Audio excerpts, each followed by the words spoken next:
You're watching a Highwire Media podcast. On the morning of February 13th, 2017, a shocking and brazen act of political assassination unfolded in broad daylight at Kuala Lumpur International Airport, one of the busiest travel hubs in the world. Kim Jong-nam, the estranged half-brother of North Korean leader Kim Jong-un, was attacked by two women. His face was smeared with a deadly chemical substance, and within hours, he was dead. The weapon used, VX nerve agent, an extremely lethal substance that has been banned by international law due to its devastating effects. This wasn't an ordinary murder. Kim Jong-nam wasn't just another casualty in a violent world. He was a man who had once been poised to take over one of the world's most secretive, authoritarian states. He was an insider who had fallen out of favor and been exiled, a critic of his half-brother's brutal regime. His death, which played out in the public eye, raised profound questions. Who orchestrated this daring and lethal attack?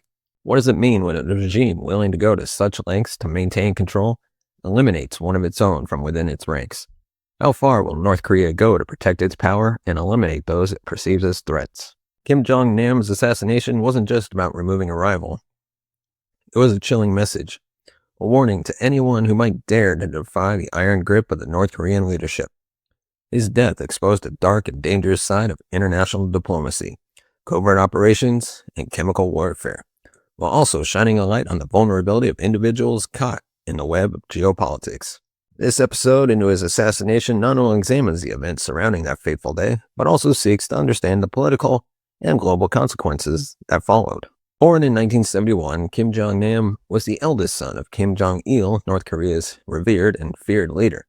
As the firstborn, Kim Jong-nam was originally seen as the likely successor to his father, positioned to inherit the leadership of one of the most secretive and oppressive regimes in modern history. Raised in the lap of luxury but surrounded in the repressive policies of the North Korean regime, his early life was steeped in both privilege and isolation. Kim Jong-nam's upbringing was very different than that of most North Korean citizens. He had access to the finest education, but his family life was complicated. As the son of Kim Jong-il and a secondary consort, he was always aware of the political rivalries within his family. His father's leadership, while powerful, was fraught with international tension and intrigues, with his brother Kim Jong-un eventually emerging as the favored successor. His early life included a significant amount of exposure to Western culture and ideas, as he spent time abroad, particularly in Switzerland. It was during his time in Europe that Kim Jong-nam's worldview began to shift. He studied in Switzerland, away from the rigid, insular confines of the North Korean regime. This exposure to the West made him more open-minded and helped him develop a critical view of the regime that he had been born into. He became fluent in several languages, including English, French, and German, and was reportedly very different from his peers back in North Korea, which led to some friction with his father. Kim Jong's fall from grace was precipitated by a series of personal and political missteps. His most significant blunder occurred in 2001 when he was caught attempting to enter Japan on a forged passport. His stated intention was to visit Tokyo Disneyland, a seemingly harmless act, but it was a massive embarrassment for his father's regime. In a state where appearances were everything, this act of defiance was seen as a severe failure, and it tarnished Kim Jong-nam's image within the eyes of North Korean leadership. This misstep effectively ended his career as the heir apparent. Kim Jong-il, humiliated by his son's actions, reportedly stripped him of any future leadership prospects, choosing his younger half-brother Kim Jong-un as the new successor. Kim Jong-nam was sent into exile, first to Macau and later to various locations, including Singapore, where he lived relatively quiet. However, even in exile, Kim Jong-nam did not remain silent. Instead, he became an outspoken critic of his family's regime, denouncing the dynastic leadership and calling for reform within North Korea. After his exile, Kim Jong-nam was able to live a life relatively free from the constant surveillance and control of the regime, but he was never truly free of the shadow of his family's power. He continued to voice his opposition to the regime in interviews with foreign media and occasionally met with the North Korean defectors, offering support to those who had fled the country. He called for a peaceful transition of power within North Korea and advocated for reforms. Though he was never a figurehead for any organized opposition, instead, his mere existence and his criticisms made him a target for his half-brother's government. Kim Jong's life in exile was marked by his isolation, but also by his continued engagement with the outside world. He maintained close ties with several international figures and became involved in various discussions regarding the future of North Korea. His connections to foreign intelligence agencies and his involvement with political exiles and defectors further solidified his position as a symbol of a potential alternative to the Kim dynasty, one that could break free from the authoritarian shackles that North Korea had lived under for decades. Kim Jong's assassination on February 13, 2017 was carried out with shocking speed and precision. He was preparing to board a flight to Macau at Kuala Lumpur International Airport, one of the busiest airports in Southeast Asia, and as he stood in the airport terminal, two women, which I'm not going to even attempt to pronounce their names, one from Vietnam and one from Indonesia, approached him. Surveillance footage shows the woman casually approaching him, seemingly harmless. Within moments, one of the women smeared a toxic substance on his face. Kim Jong-nam, who had been sitting at a public desk, was caught completely off guard. He immediately sought help from airport staff, explaining that he had been attacked with a chemical spray. Despite his efforts to get medical attention quickly, Kim Jong was taken to a nearby clinic but died before reaching the hospital.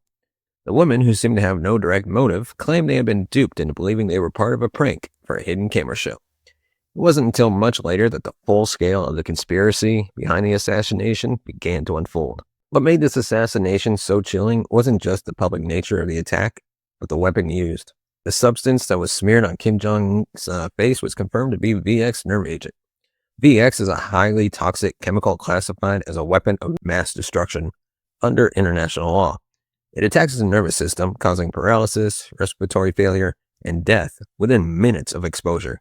Even small amounts of VX can be lethal, and its use in this context was a clear message from North Korea. No one, not even a member of the Kim family, was beyond reach. The choice to use such a weapon in a public, heavily trafficked place like an international airport raised significant concerns about the proliferation of chemical weapons. VX nerve agent is tightly controlled under the Chemical Weapons Convention, and its deployment in this way indicated a chilling disregard for international norms and conventions. This was not a random act of violence. It was a highly calculated and state-sponsored assassination that reflected North Korea's willingness to use extreme methods to eliminate threats even in the most public of settings. Malaysian authorities immediately launched an investigation after the death of Kim Jong-nam, and the two women were eventually arrested and charged with murder. Both women, upon arrest, insisted that they were unaware of the true nature of their actions.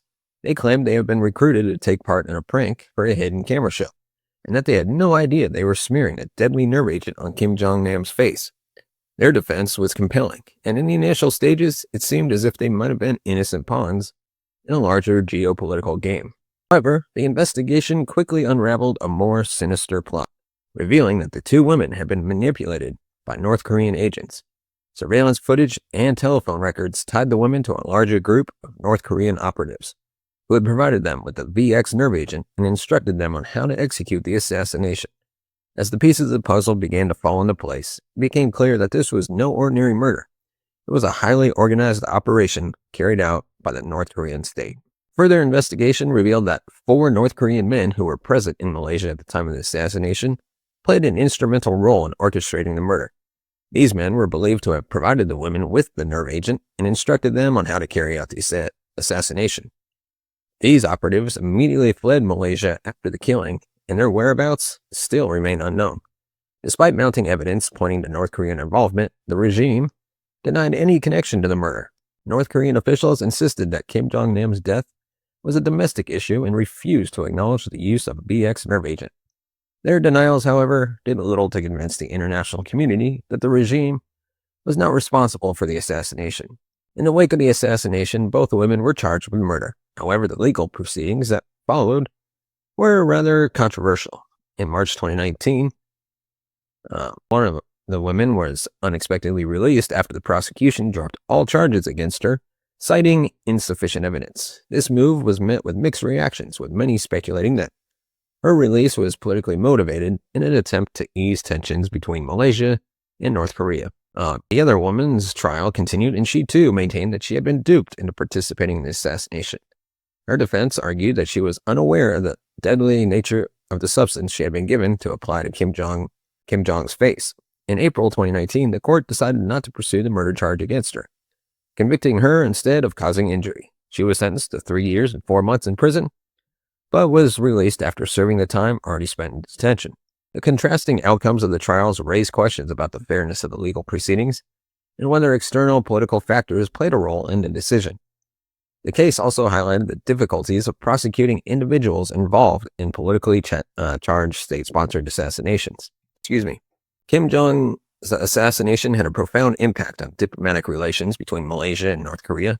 Prior to the murder, the two countries had maintained a relatively cordial relationship, with Malaysia being one of the few countries that allowed North Koreans to live and work within its borders. However, following the assassination, the relationship between the two countries soured dramatically. Malaysia conducted an autopsy on Kim Jong-nam's body, which North Korea vehemently opposed. The regime demanded the immediate return of the body, but Malaysia refused. In retaliation, North Korea expelled the Malaysian ambassador and placed restrictions on the movement of Malaysian nationals in North Korea.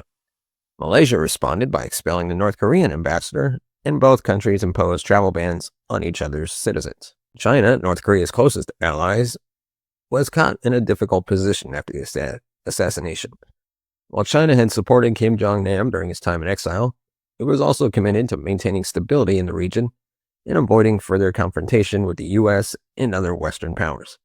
China expressed concern over the use of VX nerve agent, but refrained from taking strong actions against North Korea.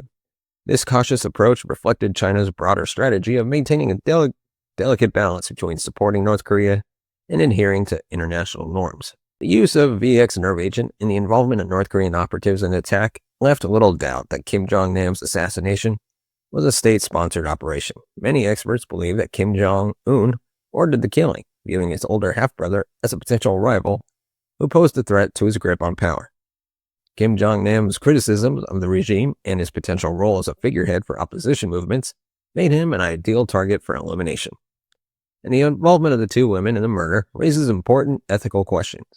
Were these women simply duped into participating in a prank, as they claimed? Or were they complicit in a larger, more sinister plot? The fact that the women were used as pawns in such a dangerous geopolitical game highlights the vulnerability of individuals who are manipulated by powerful state actors for their own purposes. Kim Jong's assassination was not just a high-profile murder. It was a message from North Korea to anyone who might dare challenge the regime's absolute power. The use of VX nerve agent, the public nature of the attack, and the involvement of North Korean agents all point to a state-sponsored operation aimed at silencing a rival within the Kim family.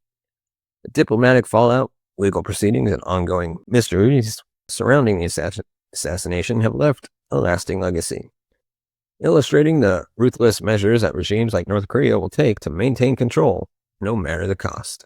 And that is all we have for this Beyond Borders episode. Let me know your thoughts on this case in the comments section below. Give me your theories, your takes. And of course, if you want to support the channel, you can buy us a coffee at buymeacoffee.com/TCNS. Of course, you can follow us on social media. All the links are in the description. Of course, thank you so much for watching and listening. We will see you next time.